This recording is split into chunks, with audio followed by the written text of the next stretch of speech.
یہ جنگ جو ہوئی ہے کربلا میں، مارکہ کربلا جو ہوا ہے، یہ یزید اور امام حسین کے درمیان نہیں تھا، بلکہ حسینیت اور یزیدیت کے درمیان تھا۔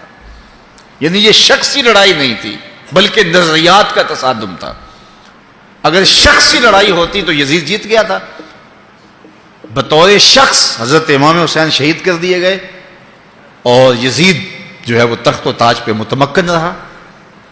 تو اگر یہ شخصی لڑائی قرار دیں تو یزید جیت گیا اور امام حسین ہار گئے، یہ شخصی اگر لڑائی قرار دیں۔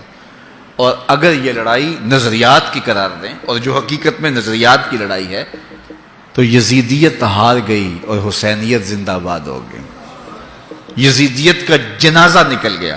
وہ تخت و تاج جس کے لیے یزید نے اتنا کچھ کیا تھا، اس کے اپنے بیٹے نے اس پہ تخت پہ تھوکا۔ یزید کا بیٹا معاویہ بن یزید جب تخت نشین ہوا ہے تو وہ گھر سے باہر 6 ماہ نہیں نکلا، اس کا جنازہ ہی نکلا۔ تو لوگوں نے کہا آئیے نا تخت پہ بیٹھیے، کہا میں اس تخت پہ نہیں بیٹھنا چاہتا جس سے آل پیغمبر کے خون کی بو آ رہی ہے، میں نہیں اس تخت پہ بیٹھنا چاہتا۔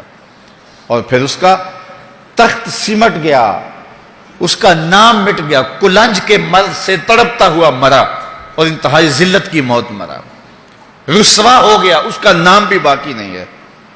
میں گزشتہ برس کربلا میں حاضر ہوا تو حضرت امام حسین کا چمکتا ہوا روضہ نور دیکھا۔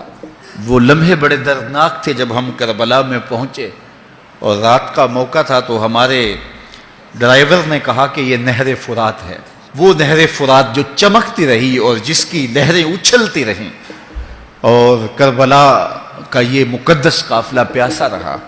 تو عجیب قلب کے اندر کیفیات کا ایک جہان تھا۔ یہ تو امام حسین کا روضہ ہے نا، لیکن یزید کا نشان نہیں ملا۔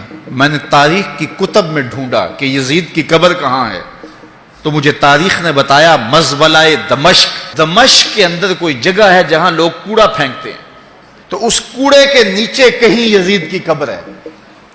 نشان بھی نہیں ہے کہاں ہے، لیکن اتنا پتہ ہے اس روڑی کے نیچے یزید کی قبر ہے۔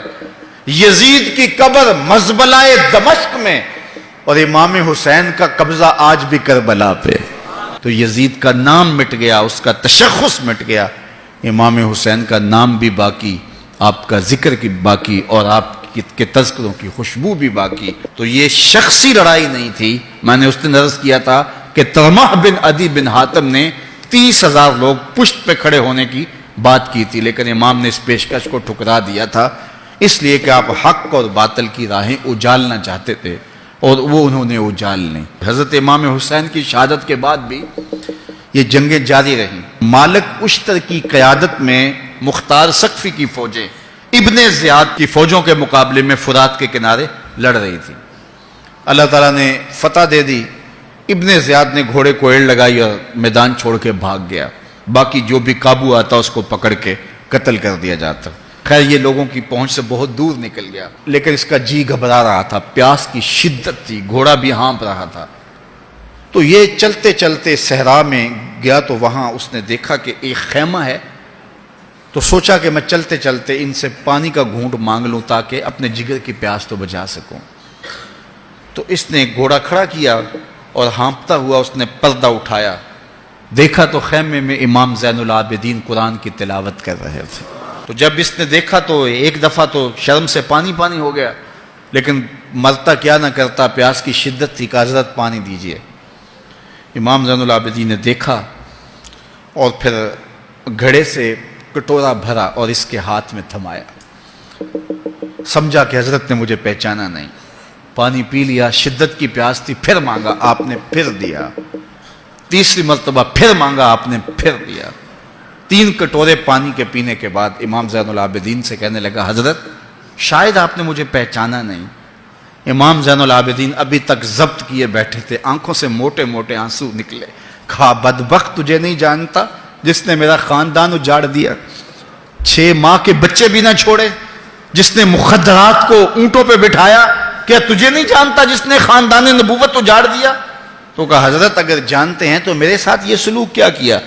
کہا ایک دن ہم مہمان بن کے تمہارے گھر آئے تھے، جو تم نے کیا وہ تمہارے خاندان کی ریت تھی، آج مہمان بن کے ہمارے دروازے پہ تم کھڑے ہو، جو ہم کر رہے ہیں ہمارے خاندان کی ریت ہے۔ تو یہ شخصی لڑائی نہیں تھی، یہ نظریات کا تصادم تھا۔